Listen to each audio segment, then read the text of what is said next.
Okay.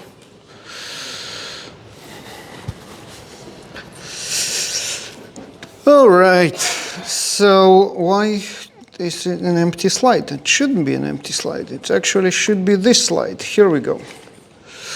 Okay. Do I have a clicker? Do I have a clicker? Maybe. Oh, here we go. I do have a clicker. Excellent. All right. Hello. Welcome. How was the first session? It was good? Excellent. I'm personally very happy because I helped the organizers to do the program, like select speakers and talks and everything. So I'm a little bit nervous about how it goes, but you know, they're great. So should be really good. Okay, so we're going to talk about a little bit different topic in the next hour and a half, and we're going to talk about influencing without authority. The subtitle is how even a DevOps engineer can advance real DevOps, and this subtitle is because DevOps engineers are not a thing. It's an entirely different topic that I'm going to talk about, I guess, tomorrow, like in full, all rage, all my hate to this term, but yeah. So today we're going to talk about Alex. This is Alex, and Alex works in Ops. Alex is a system administrator in a low-tech company. What they're doing textile. They have IT, obviously, and Alex works in Ops. And as someone who works in Ops, Alex is miserable. Alex is miserable because this is what happens, you know, silos, dev. Okay, it's 5 p.m., my work is done, I can throw my shit to Ops and tell them good luck and go home. And what, in 3 a.m. it doesn't work? No, I won't help you because it's your problem, it's Ops. I don't care about what's going on. Exactly, right? Now, Alex does some research and discovers that there is this thing called DevOps. And actually what DevOps does is breaking silos in software engineering workspace, and this looks good to Alex. And then Alex gets excited about DevOps, and Alex goes to LinkedIn to check who Yevgeny Zhytomyrsky is. And it turns out that Yevgeny Zhytomyrsky works as DevOps engineer. And Alex goes like, hey, I want to be DevOps engineer as well. One more reason to be DevOps engineer is because this is what Alex used to get as system administrator, and this is what Alex now gets as DevOps engineer. So Alex now works in DevOps, and Alex now DevOps engineer. Now Alex does what DevOps engineering is, which is probably installing Jenkins on their desktop. Now, I have a question. If you put your desktop under the desk, does it become desk under? Yes. Right? So, install Jenkins on their desk under, implements DevOps in their DevOps department, whatever it means, and does all the Kubernetes certificates. This is what Alex does as DevOps engineer. Now, this is great, but it doesn't solve the problem. Because the developers still get up at 5 p.m., leave, and throw their shit to Alex. Now, Alex has more tools to deal with it, but the problem of silos is not solved, right? And then Alex starts to think. We need a collaboration between dev department and DevOps department. How about we do DevOps? Well, this is obviously funny and all, but the problem is that DevOps engineering does not exist because DevOps is a set of practices and not an engineering discipline, right? So Alex understands that probably what they thought DevOps is not really what it is. And then Alex starts to do some research, read some smart books, the Phoenix Project, the DevOps Handbook. By the way, John Willis, co-author of the DevOps Handbook, is right here. Delivers some awesome talks. I think only one, but still. And the Accelerate book by Dr. Nicole Forsgren and Jess Humble and Gene Keen, all the big names in DevOps. Alex also discovers the State of DevOps report. Now, if you are not familiar with State of DevOps report, this is a report that runs for, I think, 8 years now at least, and it actually compares state of DevOps across different organizations. Now, one of the most important kind of outcomes of State of DevOps report is this, where they have the industry divided to 4 groups, the low, the medium, the high, and the elite, and those are the definitions of what each group is, right? So the elite deploys on demand, where low performers deploy between once per week and once per month. This is actually an improvement because low used to be month like plural. So now they actually, even the low ones moved up a little bit, etc., etc. And then you can see that actually the distribution is completely normal. It's like perfect bell, 17%, 33, 31, and 18. And Alex understands that their company wants to move from here all the way to here. That's the goal. Now, the question is why? Why on demand is better than once a week or once a month? Why change lead time less than a day is better than between week or 2 months? And why failed deployment recovery time is better than 1 hour than between 1 month and 6 staggering months? Why? There are a number of reasons. The first is those guys. They're users. What do they want? They want features. When do they want them? They want them yesterday. So obviously, releasing faster helps to deliver with a slight delay, because yesterday is problematic, but as soon as possible. One more thing that needs to be done as soon as possible is patching security vulnerabilities. Now, you can say that ideally, the organization should have a posture in which it's unpenetratable by any security vulnerabilities. Now, unfortunately, it is impossible. Not only because of the unknown unknowns. We have no idea how the next hacker is going to hack us. But since 2018, we have a proven vulnerability methodology that is impossible to protect against. And that's Spectre. If you remember the debacle, it was, time flies, 5 years ago. Meltdown and Spectre, CPU level vulnerabilities, use the optimizations that the modern processors use to speed up things, to basically hack. The idea with Spectre is that, so what they are doing, they are guessing what speculative optimizations the processor is going to use, and then access memory which shouldn't be accessed by predicting those branches. This is why Spectre has a branch on the logo. Now, the thing is that it's possible to predict those optimizations by looking at how we write software. We use best practices, we use patterns, all the software is the same. If we figure out how one software works in terms of which optimizations the processor takes, we can guess how another piece of software will behave on those optimizations because they are the same.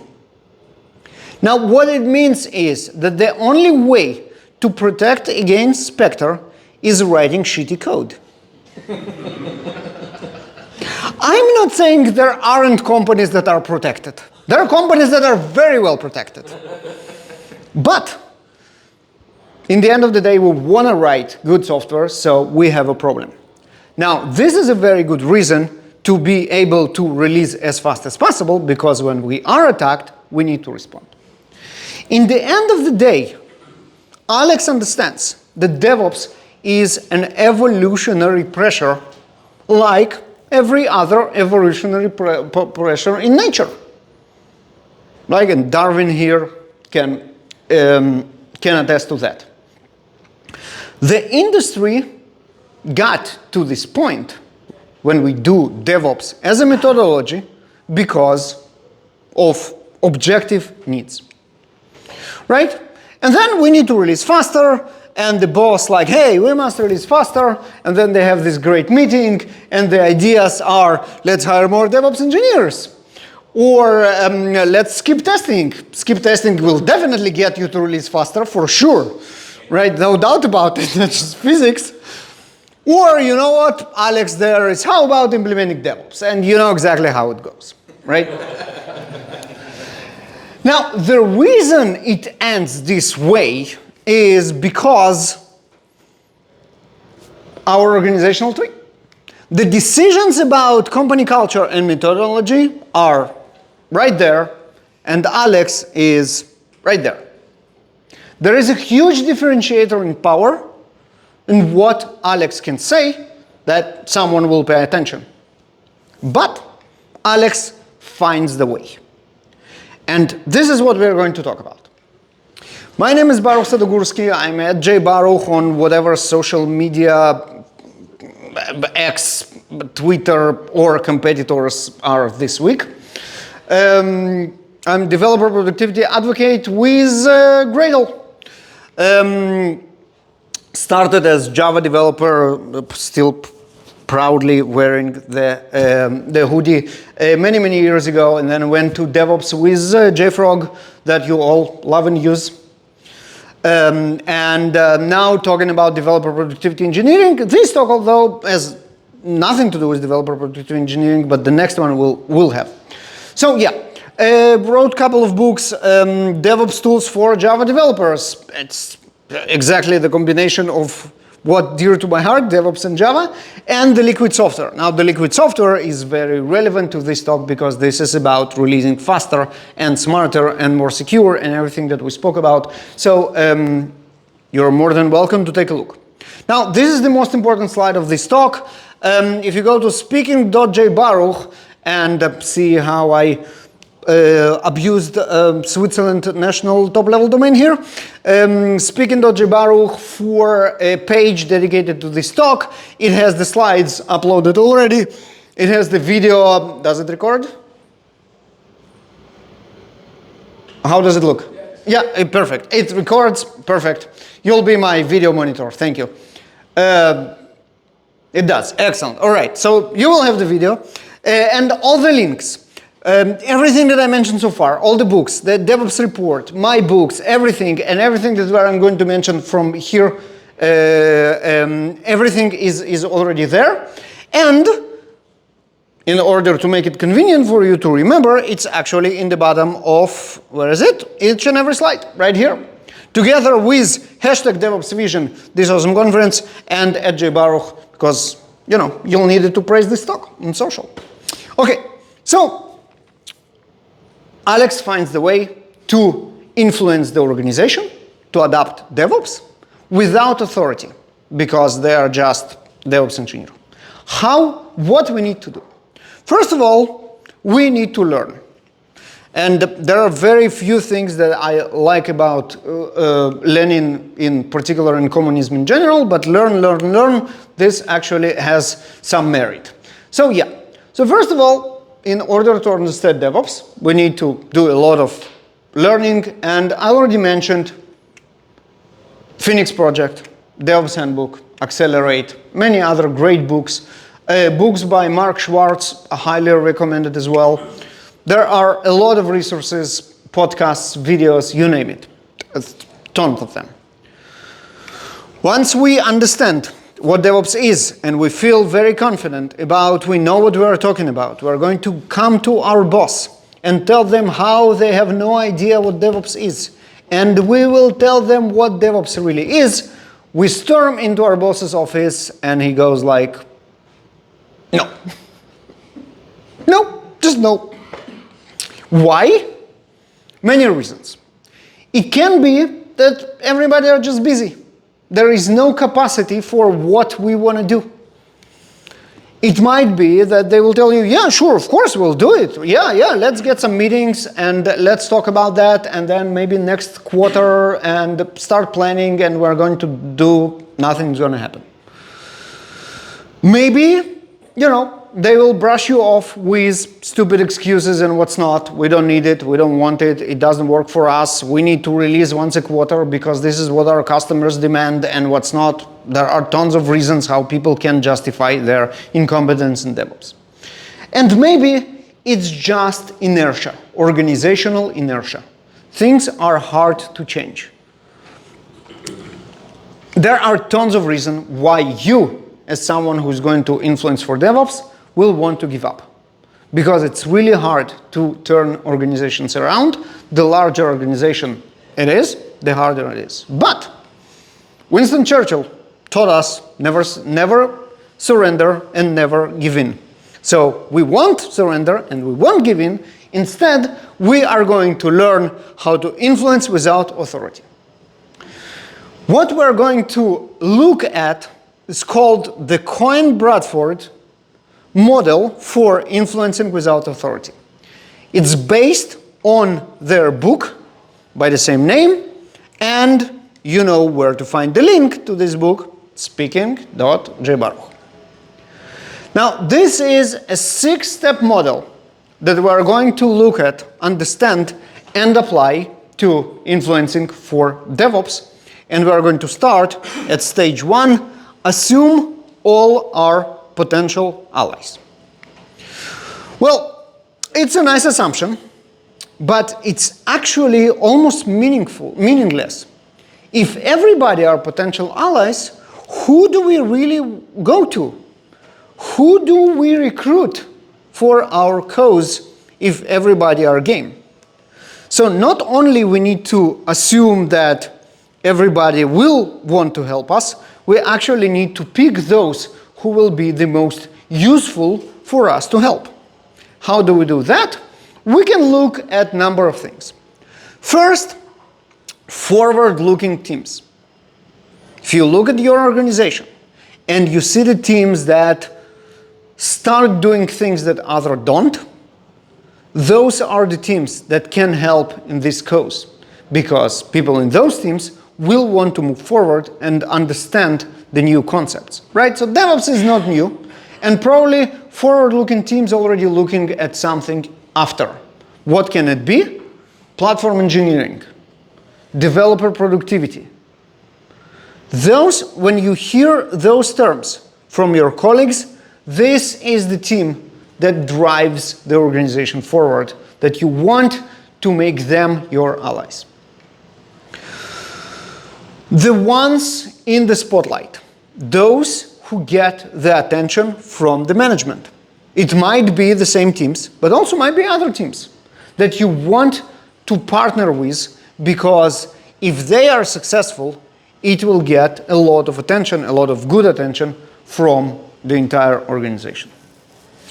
You need to be aware that there are some free riders that make noises like they are forward-looking and or get the attention, but they actually don't. And the way you actually determine ones from others is by speaking to people. The more you do your homework and try to figure out who you really need to be partner with, the better information you will have. The most important takeaway from this step is that when you find someone that you think that might help you, go with it. Don't blind yourself or convince yourself that those people won't help you because they are busy, because they are important, because you are not on their league, whatever bullshit you tell yourself not to do it, stop. Assume everybody are allies and go for it. Now, go for what? What do you want from them? The next step will be clarifying your goals and priorities. Well, for us, we know exactly what we want. We want to implement DevOps. We want break silos in software engineering workspace. This is what we want. Why do we want it? Because all the reasons that we mentioned, it is evolutionary pressure. We really need to start doing proper DevOps instead of the cargo code that we are doing now with our DevOps engineers. And we need to transform the organization into the right behavior. And this is why we are doing it. There are a couple of more reasons why, except of what business wants. First of all, we want to work in a modern organization. Remember the low performers, high performers? Disregard everything else. Just thinking about, hey, do I work in a low performer or a high performer once you want to be with the best? You want to be, it's called elite. You want to be the elite. That's good enough reason. And also, there is no shame in writing down a success in transforming an organization to DevOps in your resume. This is very satisfying, and it will help you in your career, and obviously, nothing wrong with that. Okay, so now we know who we're going to try and influence, and we know what's the end game that we want. The next step will be diagnose their world. Understand what's going on in their work, in their life, because you need to know which buttons to push. This is the most exciting part, and I guess we'll spend some time on this one because this is also the most critical and the hardest one. Now, we're going to influence people in IT organization that are in charge. What people in charge of technological organizations want. Here is a great example of understanding the world of your audience, done by WalkMe. If you are not familiar, WalkMe is a tool that allows users to learn how to use your tool. Doesn't matter. What matters is this. CIO, your legacy awaits. Every CIO wants to leave a legacy. In this example, the legacy will be our users now can learn easier how to use our product.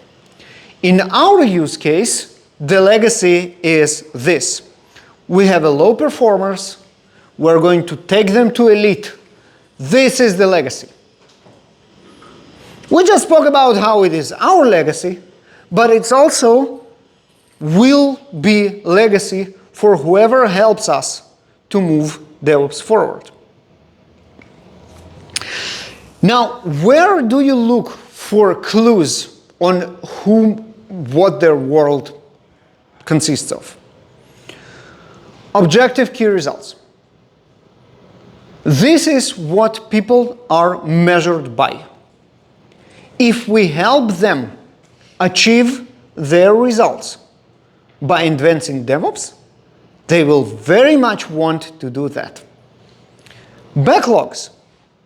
If we can advance their backlog by implementing DevOps, they will be very, very interesting. Presentations.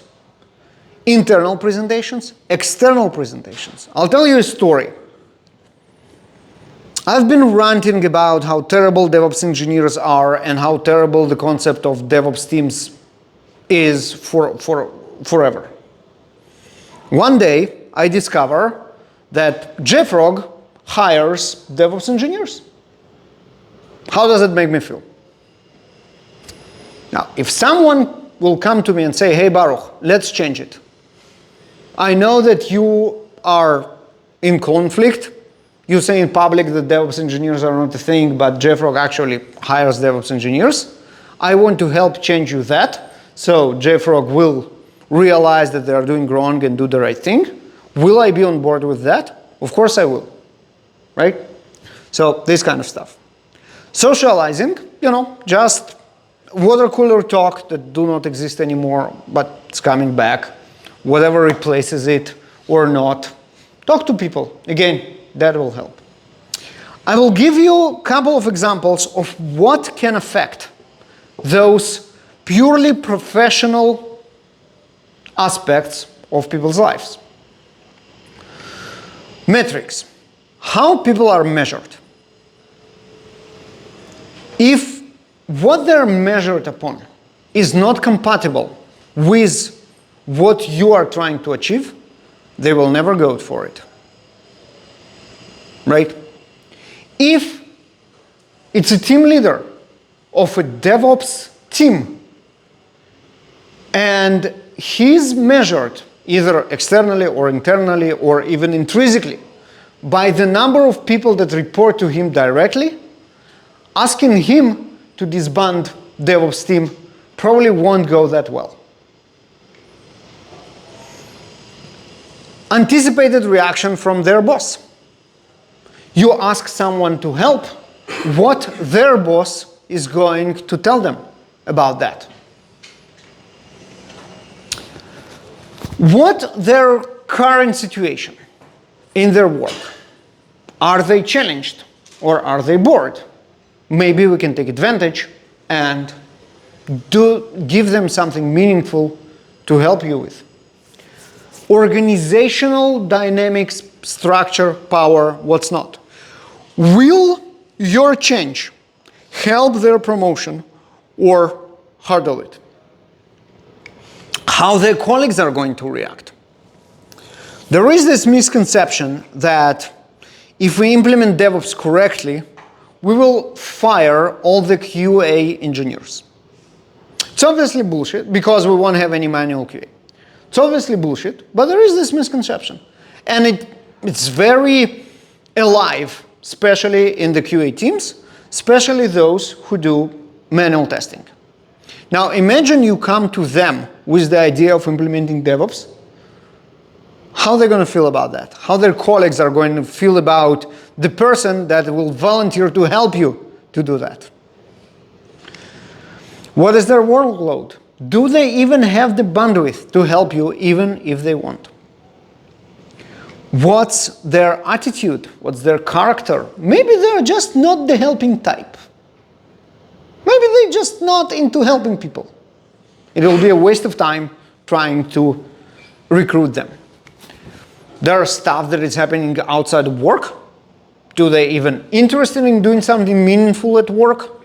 Or do they just want to get by through their day and get to their other stuff in their lives? This brings us to try and understand motivation. The way we usually think about motivation is carrot and stick. We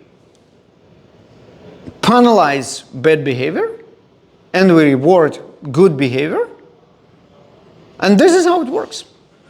This is how it works for our pets. This is how it works for humans that do certain types of work for forever, right? You do it with salaries, you do it with fines, you do it with promoting people, you do it with firing people. This is all carrot and stick. Now, it turns out that, and the person who kind of put the spotlight on it is Daniel Pink in his amazing book, Drive. And you know where to find the link to this book. Right here, speaking.jbaruch. He speaks about motivation, which goes beyond carrot and stick.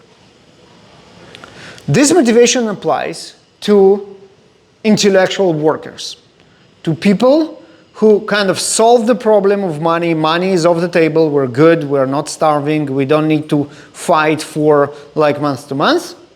And now we are raising in Maslow pyramid and we want to do something meaningful. This is our motivation. What is meaningful? 3 parts: autonomy, mastery, and purpose. Autonomy, we can excel by ourselves. Mastery, we are doing something very complicated and doing it well. And purpose, we're doing it for higher purpose. Higher purpose might be, I want to see my product used by customers. So when I write code, I think about that. If it only was carrot and stick, would we care about what happened with our code once we're done writing it? No. We get paid either way. But you know what? There is a difference. We want to see our code being used by millions of users because this is purpose. Now, this framework of those 3 things with one more that I'm going to get into is perfect to determine the world of people that you are going to influence. Now, here's an example of how we can do it. This is a simple matrix of autonomy, mastery, purpose with an addition of fear that we can apply to motivation of different groups that we are going to influence. Developers, operations people, QA people, security, product, etc., etc. Everybody that you are going to interact and try to win in your quest to implementing DevOps will have those in relation to DevOps. I will give you some examples. Let's see how it works. For example, developers. Autonomy of developers. How does it look? Developers want to write code, want to be able to build it, to test it, and to deploy it to production, all by themselves. No, Michael disagree. You don't think they want it? We'll talk about them. Yeah, on his talk. All right, yeah. I do believe that they want it. How much they are willing to invest in it, that's a different question. And here's the beauty of it. If we serve them the autonomy on a silver spoon with DevOps, they will want it. Right? Do they want to fight the process in order to get to it? Probably not.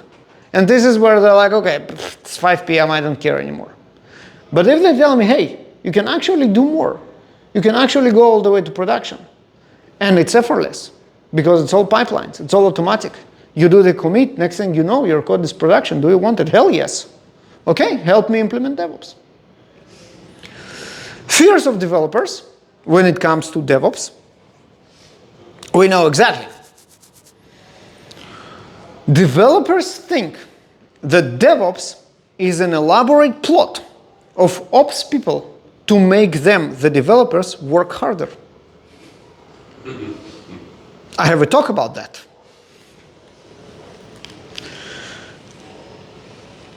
And it's called DevOps for developers, or maybe against them. And I have a proof that that's exactly the case. It's a plot of ops people that invented DevOps. And now they force developers to sit on calls at 3 a.m. instead of sleeping like babies. This is the fear of developers. You are going to make me to be on call at 3 a.m. It's not my job, it's your job. You are the ops people, you do that. Can we overcome it? Yes, we can. That's topic for the other talk.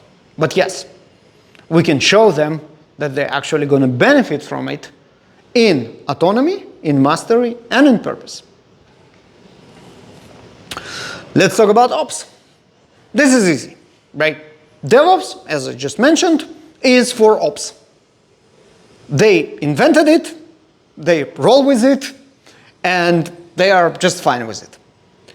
Mastery of ops is the ability to operate, this is why they're ops, the product, effortless, painless, seamless, whatever less you want to call it.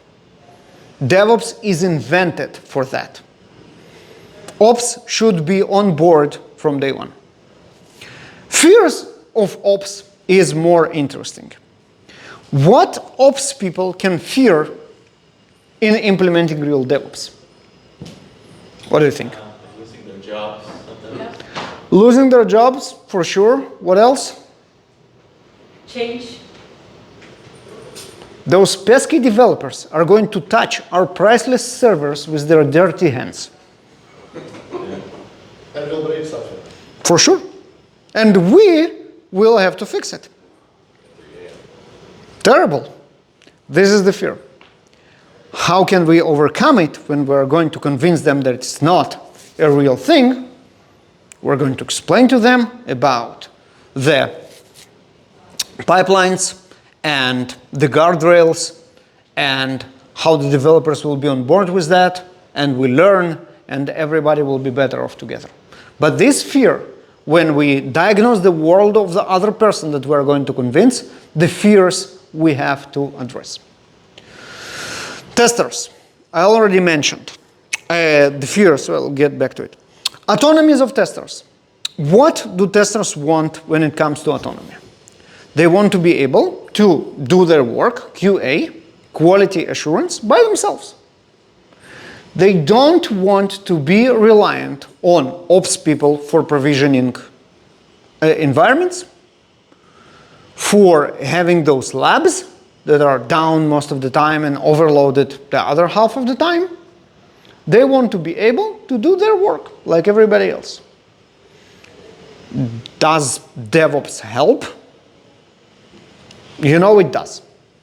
We need to show them that it does. Purpose of testers. What is the purpose of testers in the end of the day? Quality software. How DevOps contributes to quality software? First of all, faster releases. In the end of the day, today, in the world when we test in production, the only way to fix something broken is to release a new version as fast as possible. DevOps helped that. Right? The ultimate purpose of every tester is not finding more bugs. It's having better quality software. And DevOps helps them to do that. It also helps them to be meaningful in the process. Because if they can code the quality checks into the pipeline, they eliminate much more bugs than manual QA. And obviously fears, we just spoke about it. The biggest fear of the testers is that we are going to automate them away. We are going to code all the QA into our pipelines, and they will be left out of the picture. The way we address this is by saying we are not replacing you with the machines. We are replacing the most boring, exhausting, and the part that you hate of manual QA with smarter work. What you're going to do now, you are going to find the ways in which our software fails and then code those checks into the pipeline. This is much more rewarding. This is much more interesting. This is much more fun than going through the Excel checklists of manual QA. You hate it anyway, so stop doing that. Instead, do something meaningful. Security, an entirely different world, also can be very rewarding with DevOps, can be very threatening with DevOps. Those folks are miserable. No one listens to them. They are the first to get fired if something happens. And when they enforce stuff, people hate them. How DevOps can help? A lot. Especially autonomy. Now they can work on the pipeline to code their defenses, their guardrails, their rules into the pipeline. Do it by themselves without trying to convince developers that they need to write something that they hate. And the same goes obviously with mastering, purpose, etc. Fears. What are the fears? They are going to deploy their insecure, full of holes product to production. It's going to get hacked. And who is going to be blamed? Security people. The fears are very clear, right? We cannot let you do your DevOps thing and deploy to production after each and every commit, because this is very dangerous. Your code is not secure, and all you want to do is just throw it to production. Terrible idea. What do we answer? DevOps actually protects you. You can code your checks exactly like the QA people into the pipeline. And all you have to do, instead of being the bad guys that everybody hates and that you block everybody from doing their work, you can do exploratory security testing. You can try and hack what we are doing, and when you manage, you will code your protections into the pipeline, so everybody will be better off. Who did we not speak about? Product. Now, product is obviously very, very powerful ally when we go and try to convince that we need to do proper DevOps. What is the purpose of product managers? What do they try to do? They want to make sure that the product that we release is loved by the users. This is their purpose. Creating a product that people use and love, and it's great. How can a product manager know that their product is going to be loved? What they're doing? First of all, they're guessing. If they're not guessing, they're asking people. I'm not sure which is worse, because people have no idea what they're going to love. They will tell you one thing, and you will deliver them exactly what they asked for, and they're going to hate it. Because until they tried it, they have no idea. The only way to actually guarantee that they're going to love it is experimentation. The only way to experiment a lot is to release faster. Product managers are one of the most benefactors from DevOps in the organization, because they will get the feedback of what people like faster and faster and faster with DevOps. They are very, very, very strong allies. The automation also allows mastery. One of the most important advances that DevOps bring to us are feature flags. And feature flags are the mastery of product managers. Instead of doing stupid Figma mockups, they can actually play with features in production and see how people react. And they can do it by themselves if we set up our DevOps pipelines well enough. Okay? So this is the experiment that you do with all of them. With architecture, with architects, with devs, with ops, with QA, with security, with production, with everybody. Now, the problem is, how the hell do you know that? What I just told you. Yes, it's common sense, but obviously there is more to it. Do you need to know all that? No, and it's actually impossible. The unicorns are farting rainbows as likely as you will know all that. It's been a while since I mentioned the book. Here's the book. David Epstein wrote a wonderful book called Range, and it's about T-shaped people. More than T. It's like an asterisk-shaped people, or like those keys that go into different directions. It's critical for us, whatever we are doing, to be generalists in a good sense of the word.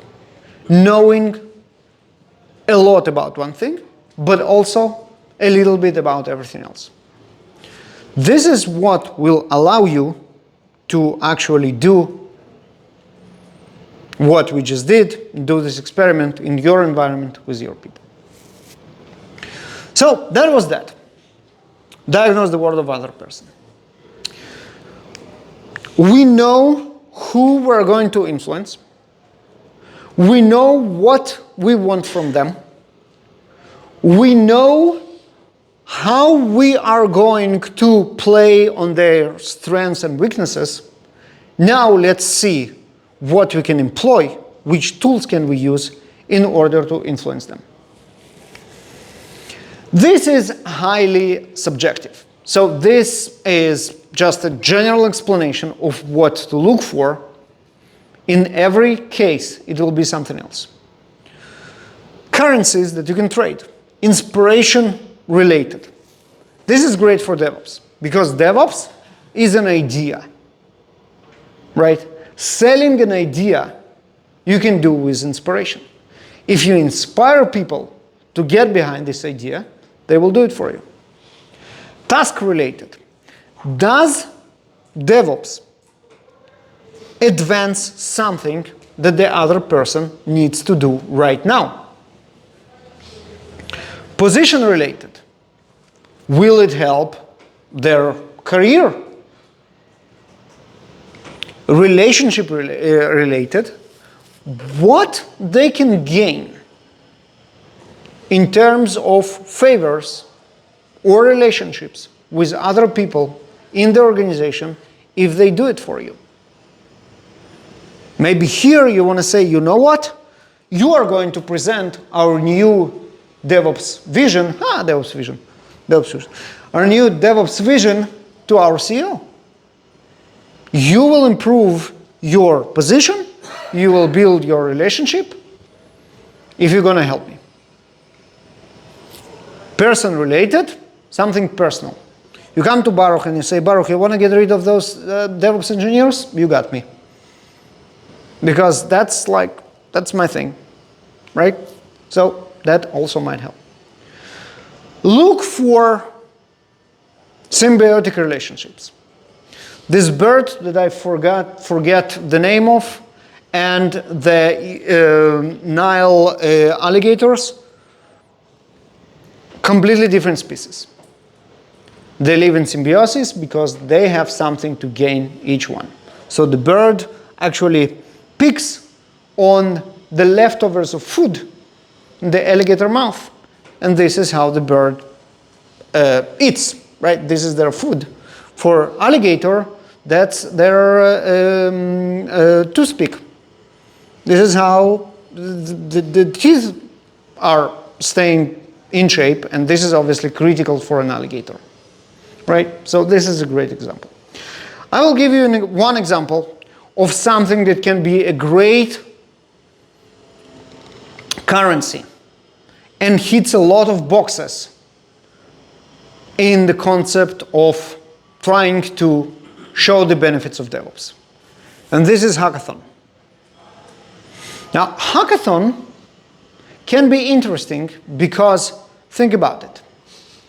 It is task related. We will achieve something in this hackathon, and it might be something that people need right now. It is relationship related because, relationships are built in the hackathon, it's very nice.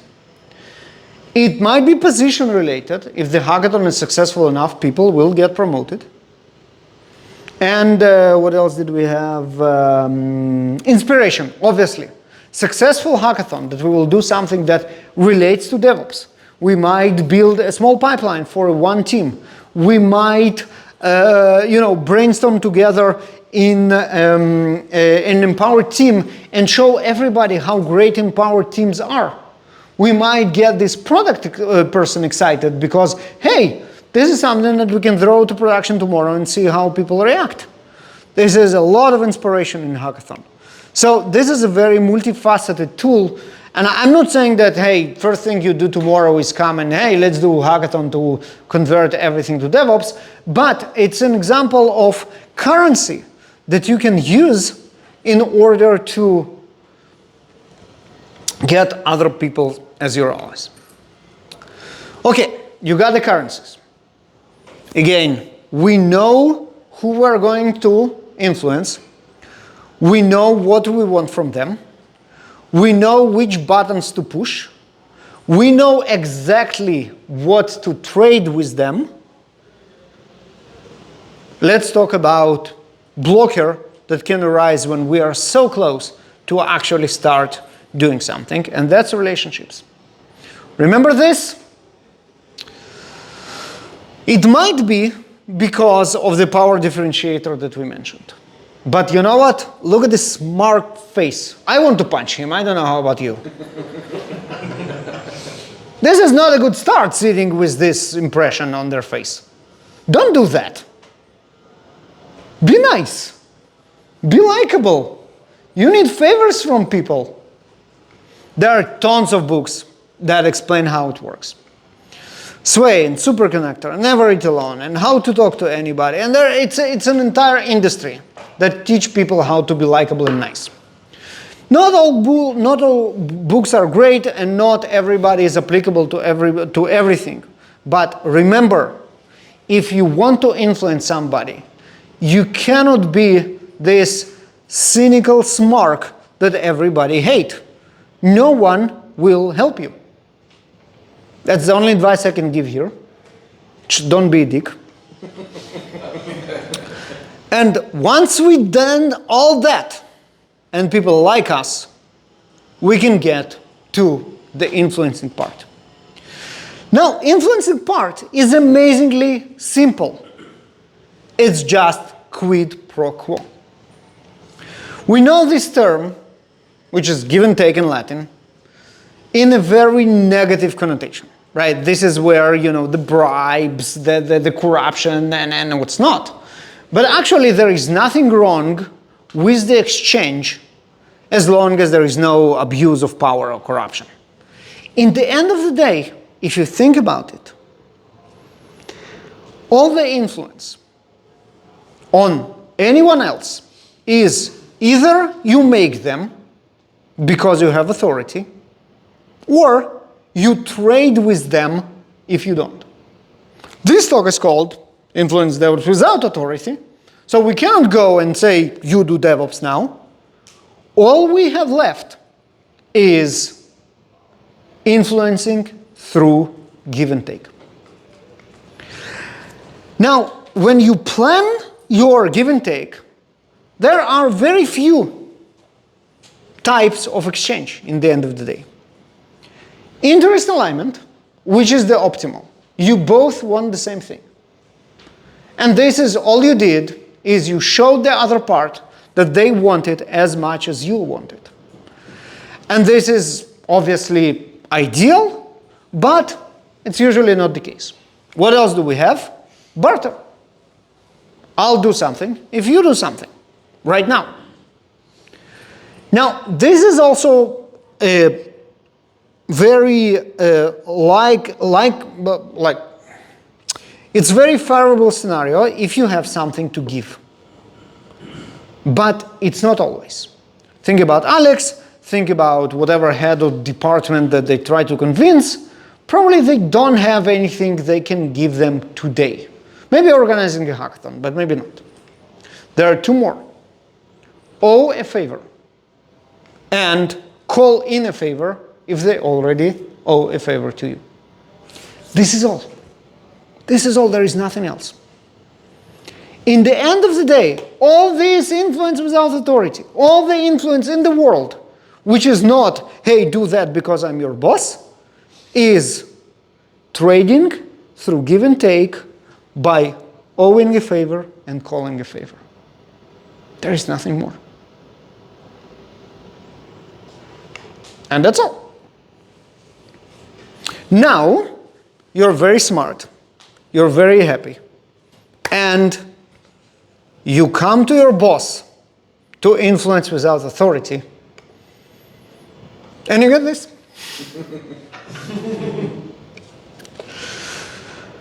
Let's talk about why it didn't work and what can we do. There are barriers to influence. Some of them you might overcome, others you can't. External, power differentiator. Alex probably won't be able to directly influence the CEO of their company to implement DevOps. The power differentiator is too great. There is no favor in the world that Alex can promise that the CEO will want to have. Alex is just not significant enough. What you need to remember is that this is a gradual process. You go step by step, and you influence someone. You still don't have authority. You're still not their boss. But at least they understand who you are, why you are important, and why they want you to owe them a favor. Different goals. You probably won't be able to influence a team leader of a DevOps engineers team to disband their team because it's the right thing to do. The goals are completely incompatible, and there is nothing you can do about it.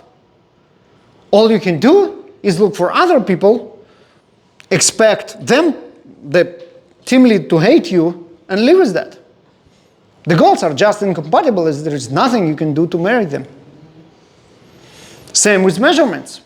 If they're measured by the number of people in their team, there is nothing you can do in order to convince them that you don't need this team at all. You know what? Maybe people just hate you. Maybe you are a dick. There is nothing you can do. No one will do you any favors. And it is what it is. Maybe there is rivalry between you and this person that you try to influence. You probably won't be able to influence. They don't want your favors. They don't want to do anything with you. This is just unavoidable. There is nothing you can do. You need to look for other people. The more interesting and actionable barriers are internal. What are internal barriers? Lack of experience. Don't go and try to influence your entire organization to convert to DevOps tomorrow. No. Try to convince your kids to clean up their room without authority. Good luck to you. Well, if they're teenagers, you don't have any authority anyway. Blinding attitude. Oh, no, it's not going to work. This guy, he just hates me. I never met him, but I know he hates me. Right? Oh, no, they're not going to buy it because, I don't know why, but they don't look enthusiastic. This kind of stuff, just give up before trying. This is just stupid. Don't do that. Fear of failing, same idea. You don't do it because you're not going to succeed, so what? Fear of reaction. Okay. Now I'm going to try and convince someone to do something, and it will backfire. you know what? People will get upset with me because the QA now afraid that they're going to be fired. And security are terrified that we are going to deploy to production without passing their tests. This is going to blow back and I'm going to be fired. There is a way to deal with that, and it's called BATNA, Best Alternative to Negotiated Agreement. BATNA. Usually, most people won't even think about what will happen if what they try to do will fail. Not the best strategy. Look at Mike's laptop. Hope is not a great plan. Not at all. Not a good plan. Yeah. So this is, I didn't even think about it. Well, you know what? I'll just go back, undo it, and pretend that nothing happened. Well, maybe they will allow you to do it, maybe not. This starts to sound like a good alternative to negotiated agreement. I'm a good professional, and I'm positive that I'm going to find another job if this gets fired and I'll have to leave. What's the best BATNA is in our case? 3 job offers in my pocket. I'm going to influence the hell out of this company, and if not, let them burn. If they're not smart enough to convert to DevOps, I'm just going to be somewhere else. When you have this, you is obviously the most unstoppable. Because you have nothing to lose, your influence is greatly improved.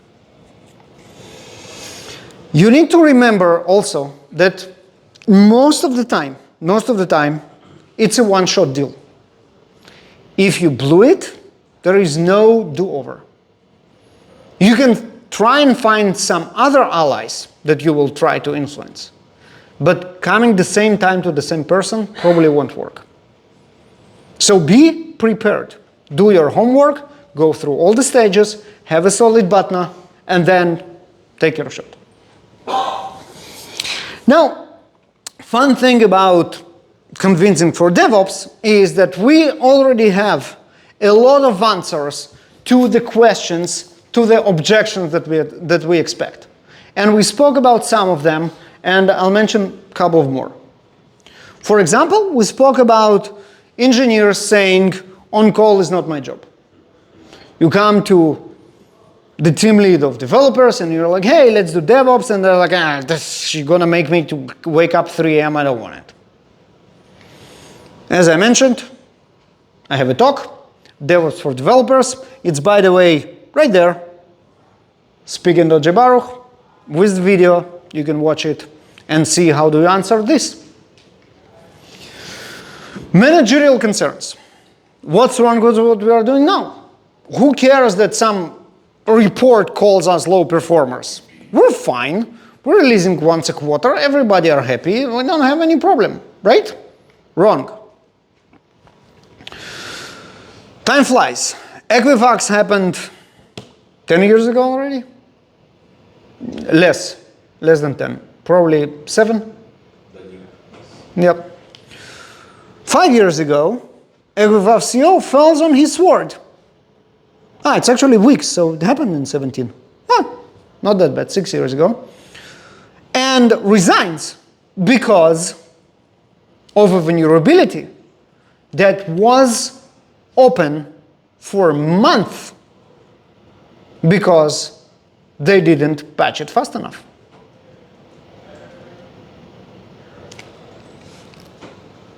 Doing what we are doing now is being exposed to this. We don't have time for this DevOps bullshit. Everybody are busy. This is your answer. Right? I mean, yes, everybody are busy, but don't you want to work smarter so you'll be less busy in the future or do more things? Another very interesting objection that actually has some merit. The silos are good because they promote specialization. What is the alternative to silos in DevOps? Empowered teams. Empowered teams are where developers and operation and QA and product and security are working together in one team to produce a product. This is the DevOps way. Now, what is the problem in this approach? That probably those people will interact less with their direct colleagues, developer with developers and ops and with ops, and those will advance less in their specialization. So if I have one developer on the team, this developer is the smartest person in the room, they're not going to learn anything. It's a valid point. Unfortunately, the downsides overcome the upsides. Books. It's been a while. Eliyahu Goldratt, The Goal. Very important book about pipelines, industry, mass production, relates directly to software engineering. Tell you a secret. The Phoenix Project, arguably the most important book about DevOps, is a rewrite of The Goal applied to software engineering. The concept of theories of the theory of constraint that Eliyahu Goldratt come up in The Goal is DevOps. And what does theory of constraint says?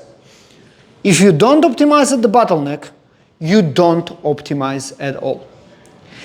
It doesn't matter how good your developers are if the software is not being released. So you specialize the hell out of developers in their silo, and your software is still delivered once a quarter. Now, it was a lot of books. So if you are tired of the books, The Goal is already also published as graphic novel, which is nice. Another one. We are regulated. We are in finance, we are in security. We cannot do all this hipster DevOps stuff. We are not allowed to have the same people to write the code and deploy the code. This is, what's it called? Forgot the name of the regulation that actually says that. Yeah. SOX 2, right. So SOX 2 says, hey, you're not allowed. Developers cannot deploy their code to production. Right there. It invalidates DevOps, go away. Well, it does not. Instead of working on each and every release and approving each and every release by two different independent bodies, the developers and the operations, we can actually switch to a pipeline. And then SOX 2 will be happy. Because although developers commit and it goes directly to production, our safeguards are there because the ops people are those who certify the pipeline. So there is a workaround around each and every, it's not a workaround, it's interpretation of each and every regulation that allows DevOps. And again, you saw it, 20% of the industry, of all the industries, including finance, including commerce, including security, are elite. They are doing DevOps. Somehow, they are abided by the same regulations and they manage. So why don't you? And the last one is, we cannot release faster. We need to check for whatever, for quality, for security, for performance, for compliance, for governance. It's all the same. We have to do it manually. This is obviously bullshit. Everything can be automated, and I, for one, welcome our future robot overlords. And this illustration was generated obviously by our future robot overlords. So you can see how happy they are that they're coming to relieve us. But you can also see how happy people are, because they will stop carrying the stupid boxes and doing something meaningful with their lives. So yes, automate everything, and you can overcome whatever concern it is by automation. And then Alex did good, transformed the entire organization to DevOps, became the chief information officer, and you should too. And while this is done, the sky's the limit. Alex now moves to their next company, and as chief information officer, to transform their organizations to DevOps as well. Short 2-bullet summary. Cohen-Bradford influence without authority model. Just to recap. You assume everybody are allies, and you find the people that you want to work with. You clarify what do you really want from them. You diagnose what their autonomy, mastery, purpose, and fear are, what they want. You identify what you can trade with them in order to advance your goals and satisfy their world. You make sure that you're not an asshole.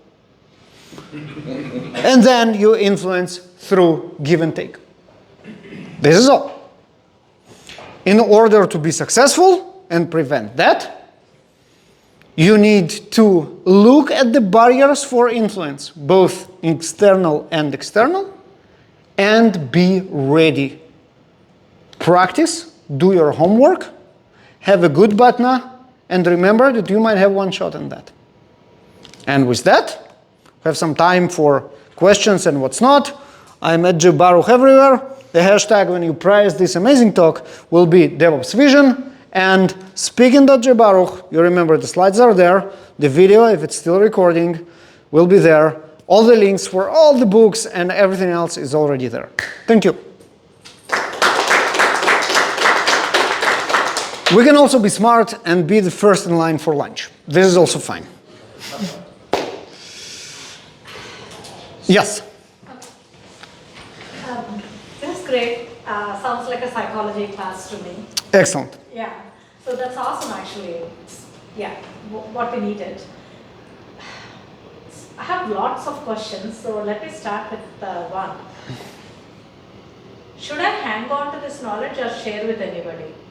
This? Yeah.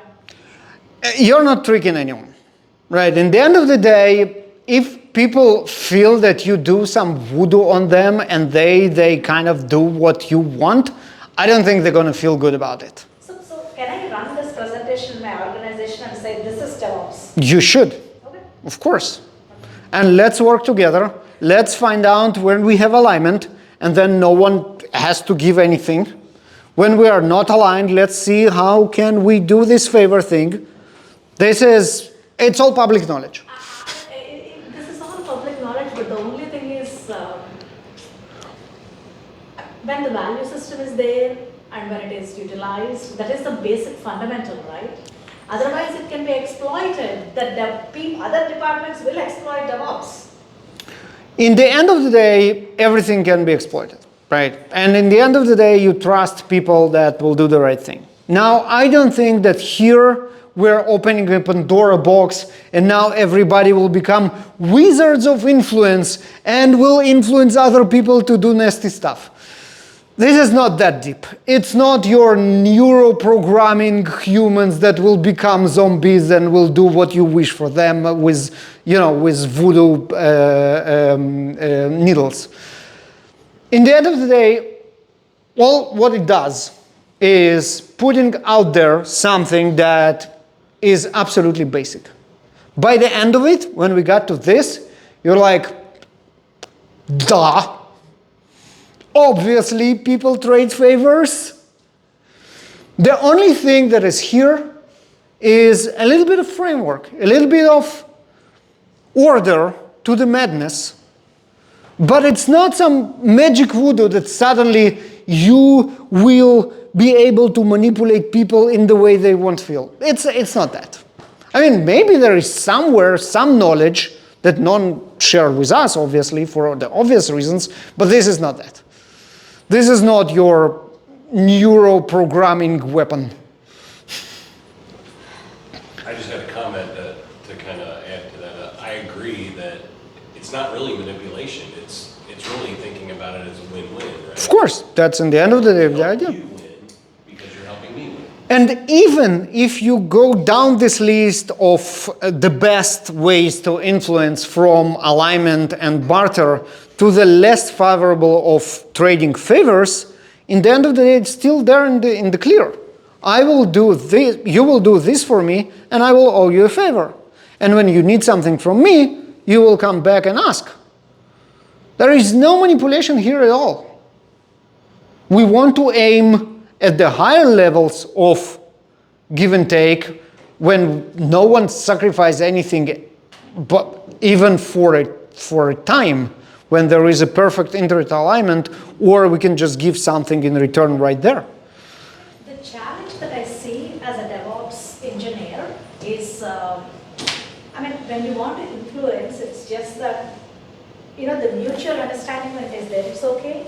But first of all, they expect us to know, right? Yep. If you go talk to SecOps, they expect us to know SecOps. Yeah, exactly. If you go talk to Yep. developers, Yep. they expect us. So if I am a developer becoming, it's easy for me to influence developers. Right. But what about the networking people?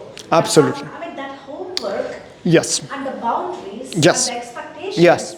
How to Ye- manage that? So there are, going back to unicorns farting rainbows, right? This is what we are talking about. Where? It almost seems like people are hiring DevOps engineers when they don't know who to hire to fix that problem. Yeah, no, absolutely. So I just wanna, that's my favorite slide with the unicorns farting rainbows, just because it's a great illustration. Here, right? So the idea is, as I said, this is what you feel. You need to know everything about everything, and it's impossible. So what do we do? Now, remember that you don't try to influence everybody at the same time. We spoke about how you selected what you want to, who you want to start speak about, and you know enough to understand that, you know what, probably starting with security people is not the best, because their fears are so heavy that it will be very hard to overcome. And maybe, you know what, it looks like the product people are going to love DevOps. I'm going to start with them. And then you go deeper to investigate how they work, what they want to do, how DevOps can help. And you build your message tailored to them, because you only go to them. And there is a lot of homework, I'm not saying not. And you can also be very open about it with them and say, hey, I'm not a product person. I have a vague idea of what you are doing and how you're doing it. I will love to learn.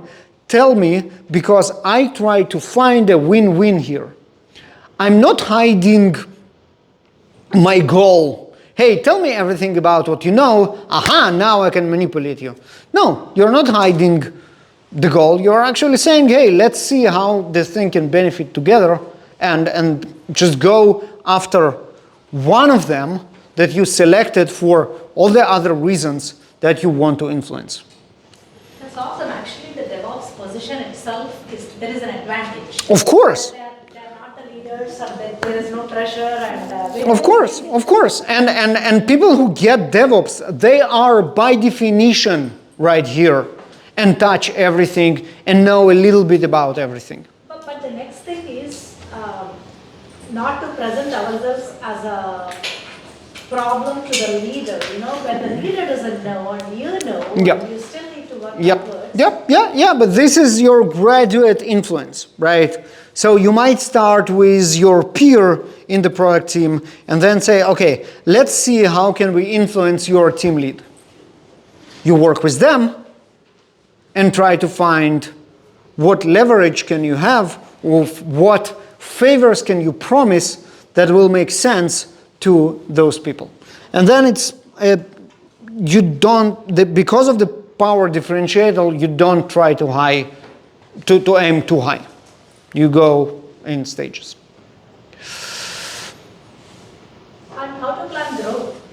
doing all this while trying to grow them, how to plan our own growth. This is your growth. This is, if you do something like that, wow, it's huge. It is. Plus you're creating allies too. Of course, yeah, absolutely. I mean, this is like leadership, right? It is. It is. It is. It is. There are tons of books of this stuff as well, obviously. I selected the Bradford Cohen model because it's so easy and this wow effect in the end of the day, well, just owe people favors.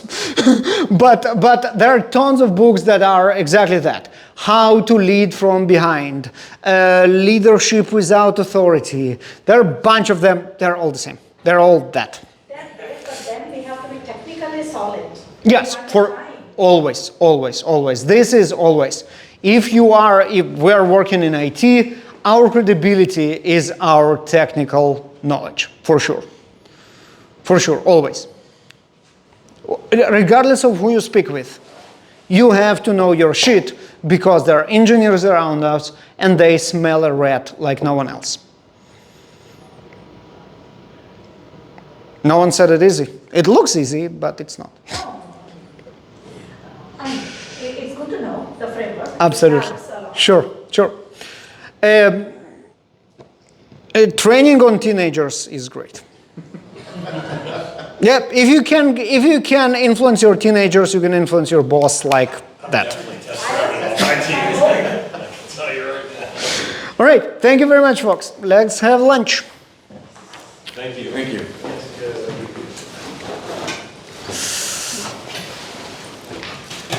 This is very helpful.